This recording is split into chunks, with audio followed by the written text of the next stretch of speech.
Hi friends, எல்லோரும் எப்படி இருக்கீங்க? நல்லா இருக்கீங்களா? நிவாரண பொருள் கொடுத்துருக்காங்க. என்னென்ன கொடுத்துருக்காங்கன்னு பார்க்கலாம் வாங்க.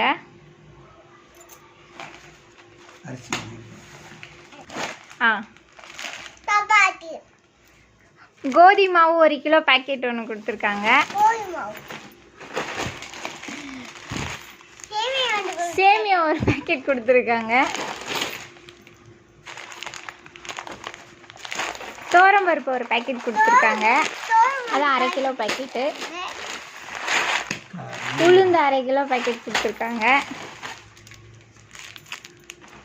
ரவை 1/2 கிலோ பேக்கெட் கொடுத்துருக்காங்க.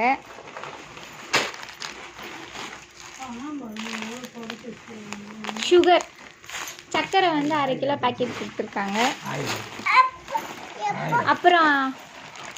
அப்புறமா வந்து அரிசி மூட்டை எவ்வளோ அது? இது 5 கிலோவா? அப்புறம் ஆயில் இது எவ்வளோ? 1/2 கிலோ ஆயில் பேக்கெட் ஒன்று. அப்புறம் 5 கிலோ அரிசி மூட்டை. ஓகே பாய் ஃப்ரெண்ட்ஸ், உங்கள் இடத்துல கொடுத்துட்டாங்களா இல்லையான்னு சொல்லுங்கள். மௌலிவாக்கத்தில் கொடுத்துருக்காங்க, ரங்கா நகர் ஸ்ட்ரீட்டுக்கு. 1/4 கிலோ கொடுத்துருக்காங்க. 1/4 கிலோவா தோரம்பருப்பு? Okay okay. உளுந்தா?